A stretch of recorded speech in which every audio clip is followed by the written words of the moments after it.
Hey everyone, back for another status update this week. Some good news. The layout was completed last week and with the final artwork and everything, and I've now shipped that off for official production to begin. So the physical CDs are now being duplicated as we speak, or at least starting on it. So I hope to receive these by mid-April.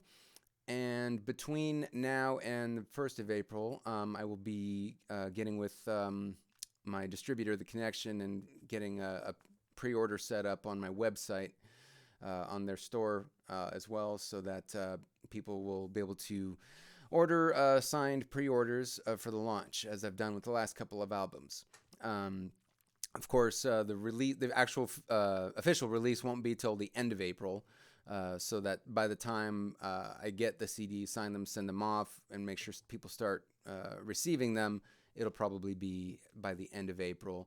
And that is also when the official digital release will likely happen simultaneously. So, but what I will say is here on this page, all of you who've been part of this journey thus far, you'll be receiving your digital copies of the album first, most likely a couple weeks in advance of the release date. And then also, if you're in the higher tier where there's a signed CD as a perk, then you'll be receiving that first as well. You'll be the first to have those shipped to you.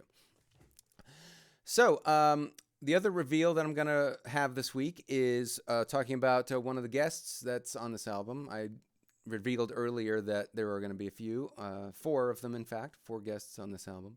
So the first one I'm talking about this week is my good friend Stephanie Calvert. She is made a return to this.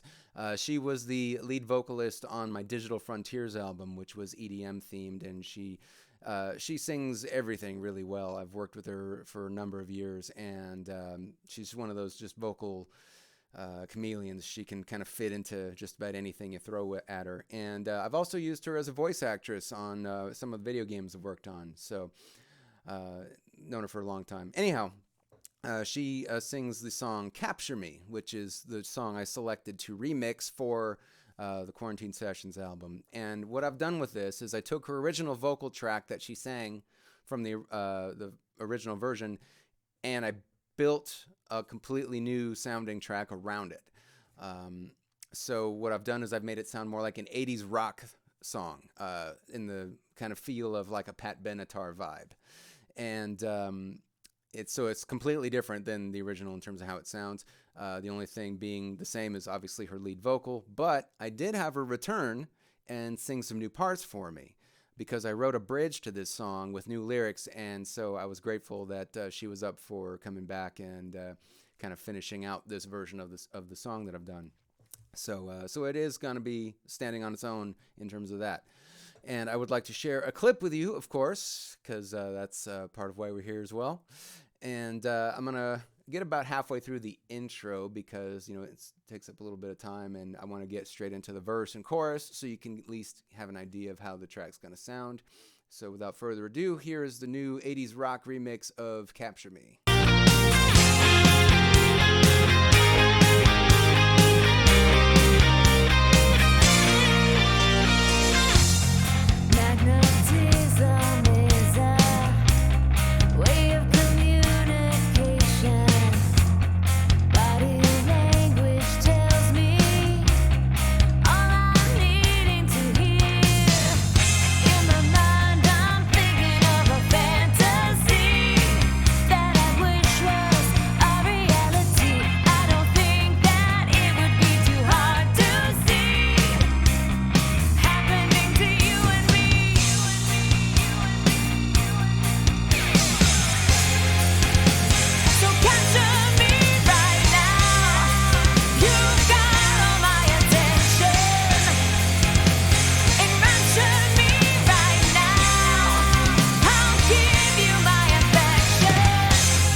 Go. There is a clip of Capture Me, the 80s rock remix, coming on the Quarantine Sessions album. So I hope you enjoyed that, and stay tuned. Next week, I'll continue to reveal more things about this as we go, and of course, the updates on when official releases are going to happen. All right, take care.